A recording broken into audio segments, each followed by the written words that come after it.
The Arizona Republican, a key swing vote on the Senate Judiciary Committee, was stopped in a Senate office building elevator on his way to the panel's vote on whether to recommend Kavanaugh and excoriated by two women who wanted to know why he was voting yes.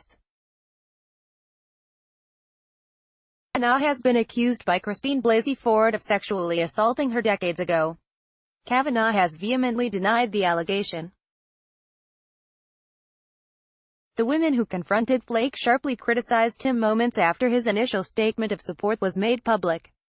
"What you are doing is allowing someone who actually violated a woman to sit on the Supreme Court. This is not tolerable. You have children in your family." "I have two children," one of the women, Anna Maria Arkla, yelled at Flake. "I cannot imagine that for the next 50 years they will have to have someone in the Supreme Court who has been accused of violating a young girl. What are you doing, sir? I was sexually assaulted and nobody believed me," the other woman, Maria Gallagher, told Flake. "I didn't tell anyone, and you're telling all women that they don't matter, that they should just stay quiet because if they tell you what happened to them you are going to ignore them.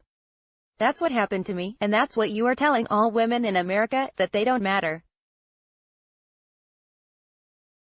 They should just keep it to themselves because if they have told the truth you're just going to help that man to power anyway." Flake was visibly uncomfortable. He quietly listened to the women and alternated between making eye contact with them and looking down at the ground. Gallagher continued through tears, "Don't look away from me. Look at me and tell me that it doesn't matter what happened to me. That you will let people like that go into the highest court of the land and tell everyone what they can do with their bodies." Flake did not address the two women's questions directly, but repeatedly said, "Thank you," including when he was asked by Arkla if he thinks Kavanaugh is telling the truth. When Arkla insisted on an answer, Flake replied, "I have to go to the hearing." She pressed him again, asking, "Do you think that he's telling the truth?" To which Flake answered, "Thank you," again. He then told a CNN reporter, "I need to go to the hearing. I just issued a statement. I'll be saying more as well.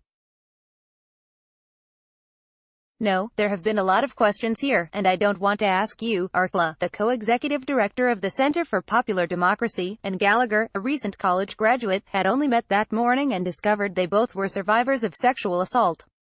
The two women were among a larger group of protesters waiting outside Flake's office, and when the senator emerged, the group of protesters and reporters started after him.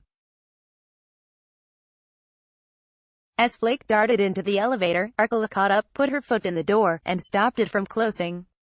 Arkla, a New Yorker, later told CNN in an interview that she was sexually assaulted when she was 5 years old. She said she was profoundly disappointed in Flake. "I thought that he was someone who was willing to take a stand, that was on the side of justice, and I thought of him as someone who was able to recognize the humanity across political lines," Arkla told CNN. "What he's doing today is saying, my party matters more than the stories that I'm hearing." Gallagher, who also saw Flake as a potential ally, told CNN she felt nauseous and upset upon hearing of the senator's decision. Her plan was to stand in the back of demonstration and hold the sign. But when she heard of Flake's decision, she was overcome with emotion. Gallagher, 23, told CNN this was the first time she's related her story out loud or publicly. "It's not something that I ever want to or like to share with people," she said, adding, "But I thought it was important that he knows, and that promoting Brett Kavanaugh is telling victims of sexual assault that no one wants to hear you." After Flake made his call for a vote delay an FBI probe, Gallagher posted on Twitter, "I feel relieved that Flake seems to have heard my and our children's voices in the Senate elevator today." CNN's Rachel Ventresca and Dominique Robertson contributed to this report.